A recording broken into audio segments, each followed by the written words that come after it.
dipanggil sama Pak Umum. Kang Ju, tiba-tiba dia ngerogoh lagi kantongnya. Cuk. Seperti udah tahu kan, dia ngitung gini. Dasar saya bilang ini Pak Umum tukang dagang, pembeliannya apa? Kasih ke saya, nih gitu depan Kapolda. Saya ambil. Entong ah Pak Umum, saya bilang, entong ah. Ambil, entong ah. Angtong ah, cuk saya cepu, ambil, entong ah. Entong sakit tuh cuk saya. Cuk Pak Umum teh goblok siapa? Pak Kapolda sampai bilang, itu mah Kang Ju cokot nya belisugan teh naon tong sakit tuh nya tong sakit itu atuh Pak Umum. Saya tersinggung Pak Umum tuh ngasih saya tuh di depan umum. Saya enggak suka dengan Pak Umum tuh ngasih di depan umum. Mau depan umum tong sakit itu atuh Pak Umum. Tong sakit tuh. Ini harus jadi perhatian sama anaknya tuh, temennya Gin Kang Erwan pasti tahu ke Bapak. Kalau ngasih uang ke saya di depan umum jangan segitu atuh. Ya. Ngomongnya cana. Nggak cabruk bukan mana bos ngobrol jeung Bang Jo. Mau banyak poe rebo.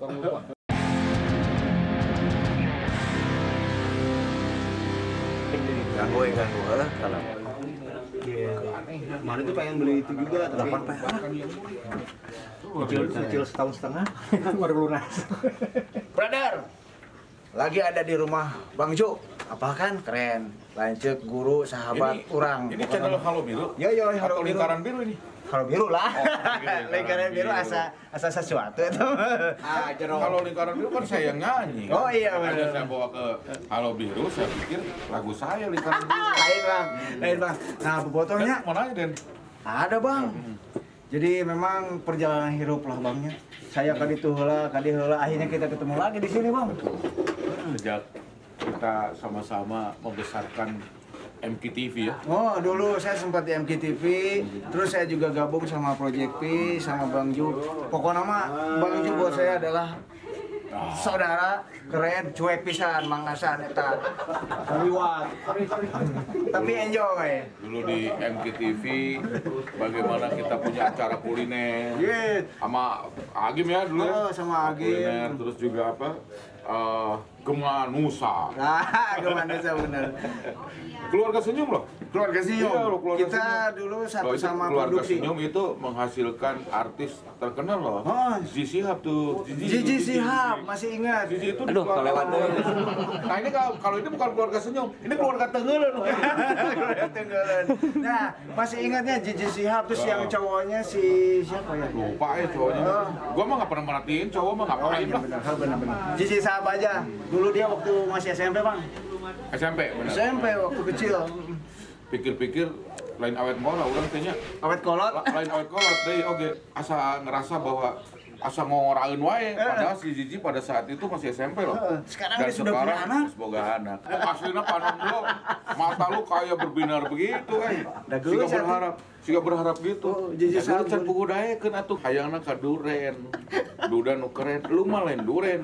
Lu mah duduk kuy. Anjir.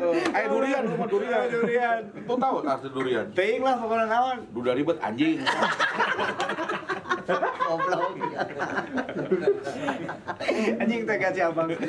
Tahu aing mah ngomong gitu karena mana mah geus jadi dulur aing mah. Siap, santai. Pokoknya mah bobotohnya jeung Bang Ju urang boga kenangan keren, Bang. Apa Bang keur ka Palembang? Anjir goblok. Tinggalin pesawat, Bro. Jadi 2 kali ya kalau salah. 2 kali, tapi ada satu hal yang paling saya ingat. Waktu itu ke Karawang dulu ke rumah Pak Haji siapa? Haji Endang. Haji Endang. Haji Dadang. Haji Dadang apa Endang sih? Haji Yang Karawang Endang. atau Bekasi atau ini Cikampek yang dia punya rumah sakit bukan? Bukan. Oh, berarti bukan. Haji Endang yang punya pom bensin banyak. Pom bensin. Waktu sampai saat ini itu tuh adalah kakak angkat kita itu. Oh iya. Jadi dulu tuh ya, saya sama Bang Yu janjian di rumah beliau ya. Bang Yu udah duluan di sana, saya nyusul. Kita nyampe malam, ketemu. Besoknya itu kita harus ke Palembang. Ada serah terima jabatan Polres. Budi Bucol. Kang Budi Bucol. Sekarang jadi pejabat Direktur apa di Polda? Di Jawa Timur, Polda Jawa Timur sekarang. Nah, dulu itu ceritanya gini. Bang Yu teh lamun geus ngobrol, sok poho waktu lur.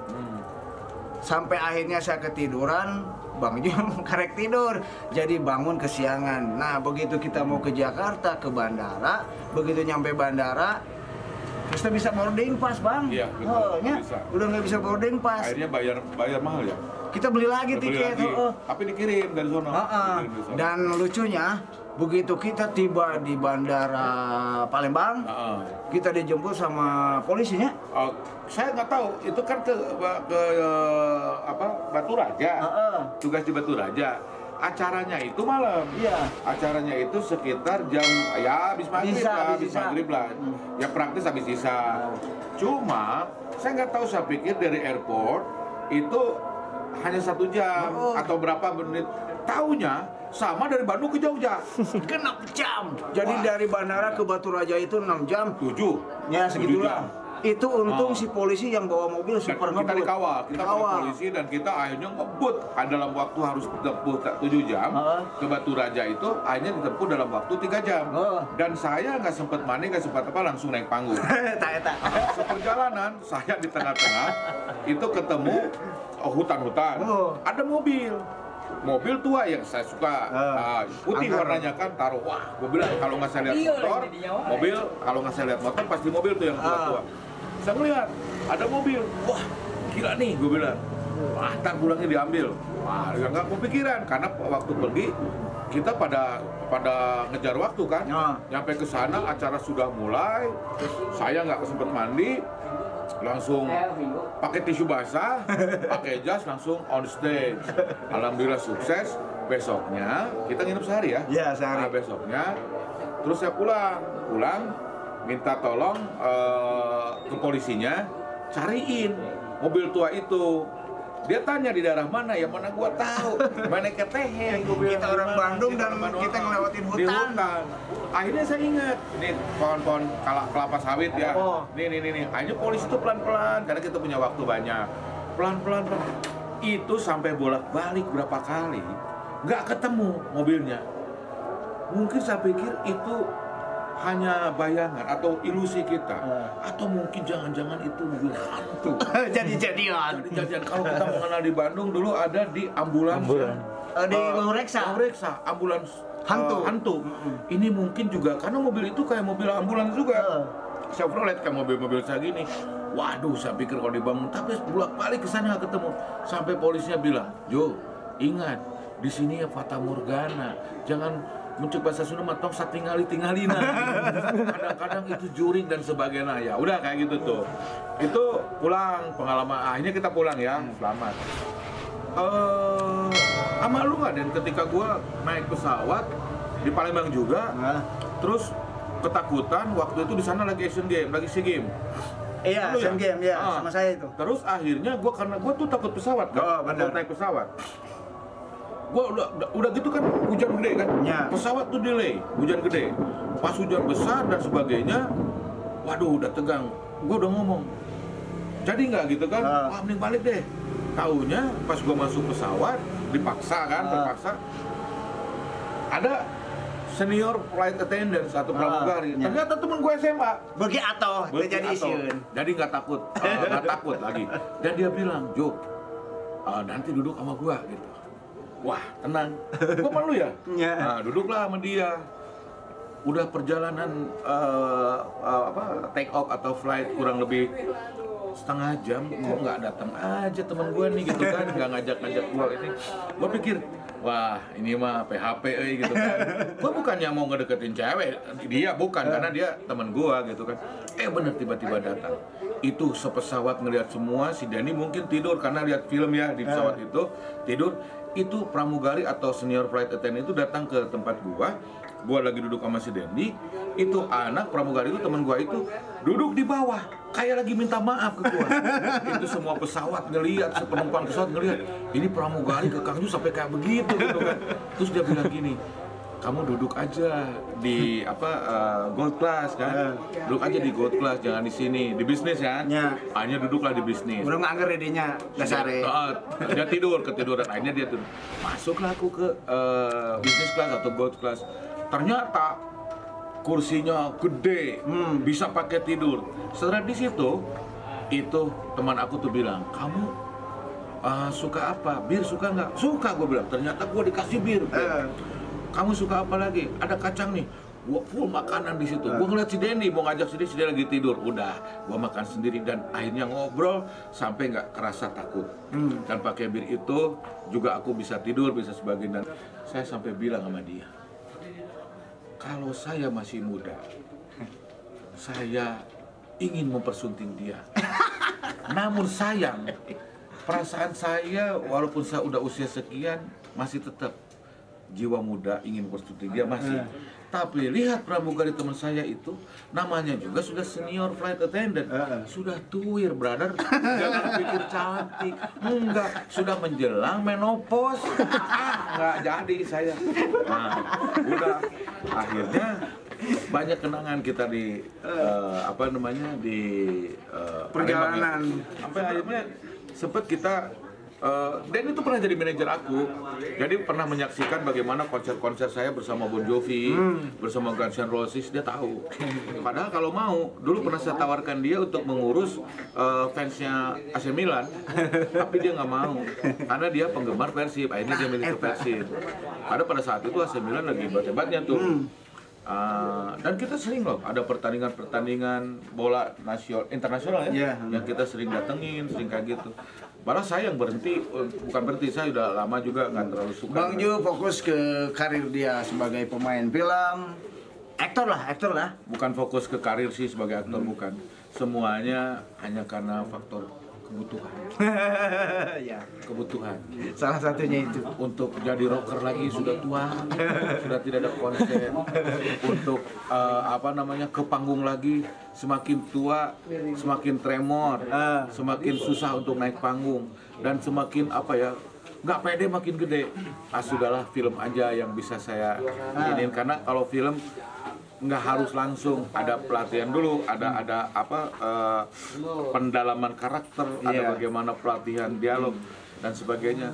Hanya udahlah, bukan fokus karena kebutuhannya di sini. Tapi saya masih juga menerima nyunatin anak masih. Terus juga saya beda dengan Cepopon. Kalau Cepopon kan bukan nyunatin anak, dia lebih fokus pada selain dari keartisannya dan budayawati, dia juga sebagai orang yang tukang ngurep-ngurep maut. Kalau Cepoponnya ngurep-ngurep maut. Tanya Cepopon kumaha Cepopon ayeuna. Wah Kang Ju, cenah saya mau Bang Ju kan ke saya mah bilangnya abang ya. Bang Ju saya mah cenah apa sajalah sampai ngurep-ngurep maut oge. Sampai nggak ada abdi mah cenah. Cepopon sampai kayak gitu. Akhirnya Cepopon mah kayak gitu, dan itu berapa tahun lalu ya? Ini ada 10. Ada 10 tahun yang lalu lah. Ya, alhamdulillah kita masih di sini ketemu sama Bang Ju sehat. Iya. Berjiwa muda. Amin. Mantap. Terus kita bersama Project P juga ya. Bersama Project P, terus Denny itu akhirnya ke Project P. Denny itu sahabat di MKTV. Kita tuh ngelihat intinya pertama adalah persahabatan. Ya, persaudaraan. Ya, yang kedua tetap uang sih. Nah, itu tuh ketemu Bang Ju itu seperti bertemu sahabat lama dulur pokoknya mah, hidup semati. Kalau diceritakan mah kita akan ada beberapa judul buku lah. Banyak cerita yang belum. Banyak yang lucu, lukisan. saya ketemu lagi Pak Umuh dan Budi Bram itu minta saya untuk menjadi presenter di launching pemain baru waktu zaman Asian. Iya, di Stadion Siliwangi. Stadion Siliwangi. Itu saya udah tahu kalau Denny sudah di Halo Biru. Itu begitu gegap gempita dan begitu riuhnya penonton, ramai banget tuh, sampai kita tuh dibatasi. Sampai orang yang datang pun saya dilihat ada berapa orang teman saya yang ikut gitu kan, saya dengan istri saya pada saat itu, karena berdua boleh masuk dan saya nggak boleh bawa yang lain-lain. Pintu sudah ditutup, pintu Stadion Siliwangi, gate-nya udah ditutup. Tiba-tiba ada orang teriak-teriak, Bang Ju. Ada orang minta tolong, ingin masuk. Saya ngelihat sekelilingnya, siapa? Ternyata dia. Gue bilang, kenapa orang Halo Biru tidak bisa masuk? Minta tolong ke gua suruh masuk. Akhirnya saya dengan bilang ke mereka, ke Bram, tolong bukain temen gua satu. Oke Kang, dibukain si Denny masuk. Tak bisa ditegur. Persoalannya bukan si Denny yang masuk. Setelah si Denny masuk, diikuti oleh puluhan orang yang masuk. Akhirnya saya ditegur. Jangan salahkan saya bilang. Salahkan itu orang yang jaga pintu. Kenapa tidak tahu? mana teman saya? Ya mana tahu Kang, katanya ke orang tersebut, ke si Denny kalau teman Akang. Kamu harus lihat mukanya, kalau dia kelihatan mukanya itu teman saya. Nggak bisa Kang, kata. Saya bilang, memang orang itu kurang terkenal. Itu semua masuk, mengaku teman saya semua. Waktu pas Asian-nya, waktu pas Asian. Itu seru luar biasa. Ketemu dengan Pak Umu, dan Pak Umu bilang, Kang Ju dihubungi siapa? Itu hebatnya Pak Umu gitu. Kang Ju ketemu siapa? Dihubungi siapa? Udah dapat honor belum? Terus saya bilang, udah Pak Umu, gini aja, pasti kurang ya. Kalau kurang ke rumah aja, kata Pak Umu, nanti saya kasih lagi.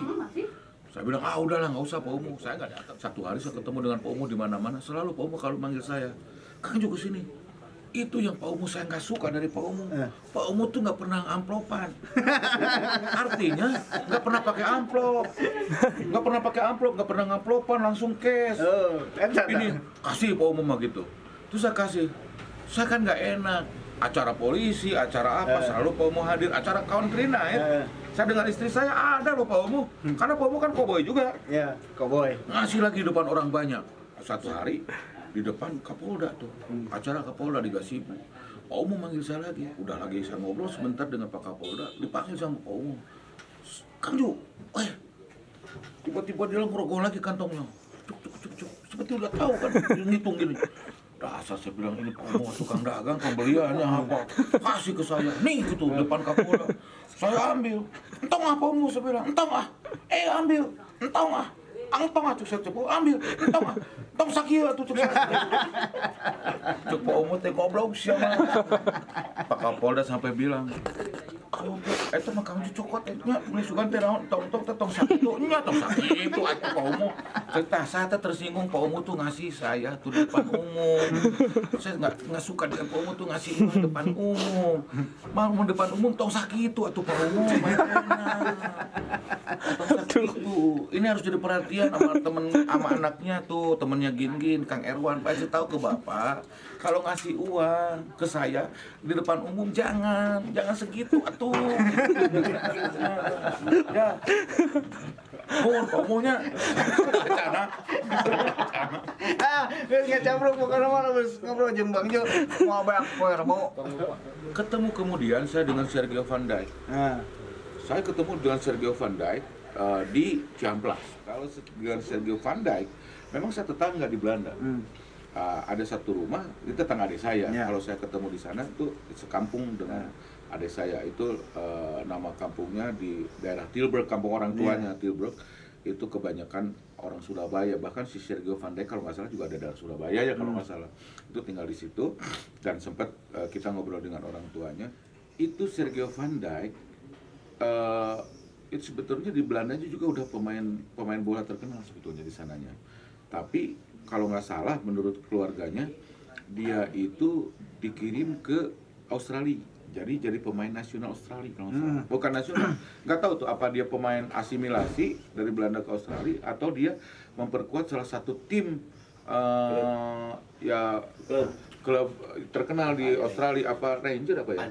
Adelaide ya. Oh iya di Adelaide. Nah, dia tuh salah satu pemain kebanggaan Adelaide juga si Sergio Van Dijk. Itu tuh punya keluarga di Bandung di Ciamplas, Bro. Sergio Van Dijk itu. Bahkan teman saya, bahkan driver saya itu orang Ciamplas. Dia tahu. Bobotoh itu ya. Ketemu sama Bang Ju mengasihkan, kalau ngobrol sama Bang Ju mau banyak 5.000. Tapi kalau saya mah satu ya sebelum mengakhiri ini, saya mah terlepas daripada umur itu seperti apa. Tapi menurut saya Pak Umu luar biasa. Kenapa? Oh mah hebat. Nu ngagulkeun pada saat itu adalah bukan Sutiono. Anu atona Pak Umu sih. Nu ngangkat pialana Pak Umu. Saya mah salut ke Pak Umu mah. Bener, dan Pak Umu mah bener-bener cinta. Jatuh bangun seperti apa, mengusahakan Persib terkenal dan akhirnya Persib seperti saat ini tidak terlepas. Pak Umu teh legenda Kota Bandung, Bapak urang sorangan. Jadi anggaplah mun Pak Umu aya naon dan manusianya kasih kesalahan oge dan sebagainya. Tapi lamun Pak Umu kalau saya ngomong dengan Pak Dada Rosada, Pak Umu mah bener kata dia. Satu saat Persib ketika, kalau saya nggak lupa nih, Persib ketika mau diswastakan, itu dicari investor. Iya betul. Butuh 5 miliar. Semua pengusaha Bandung ditanya Pak Dada Rosada, sok bantuan atau Persib. Ngan 5 miliar, eueun daekeun bro. Iya betul. Pak Umu yang pada saat itu bukan pengusaha yang hebat, dia ngacuh saking cinta ke sepak bola. Persib. Saya we cenah Pak Umu, Pak Dada, akhirnya Pak Dada membawa menyetujui Pak Umu dan Pak Umu yang ngurus. Saya nggak tahu urusan apa lagi, seperti apa, dan Pak Umu lah yang membela kekurangan uang Persib pada saat itu. Ya. Wajar kata Pak Dada, kalau Pak Umu mendapatkan hasil karena memang da eueuh nu daekeun cenah Kang Ju. Nu mere ieu kan Pak Umu hungkul. Padahal pengusaha Bandung dikumpulkan ku akang teh cenah harita teh eueuh nu daek 5 miliar, disitulah kalau Pak Umu teh cerdik. Tapi visi bisnisnya bagus. Dikenalkan oleh Dedi Yusuf ke Glenn Sugita. Lebih Bandung. Pak Umu mah mun cita Bandung ini ke Jakarta ke jadi pengusaha, nah mikiran Bandung, mikiran Persib. Tapi Pak Umu makanya luar biasa. Wah hebat, Pak Umu halus-halus ke saya. Jadi mau diharapkan batu sekali pemain duit. Pemain duit sakitau. Mana salam Pak Umunya, sing sehat Pak Umu, sukses terus dan Pak Umu menjadi warga yang dicintai terutama oleh teman-teman Viking dan sepak bola serta bobotoh. Jadilah Pak Umu orang yang menjadi contoh dan penerang buat orang lain Pak Umu. Dan keluarganya sehat terus, semua ibu juga ya. Kang Erwan juga. Sehat buat Kang Erwan.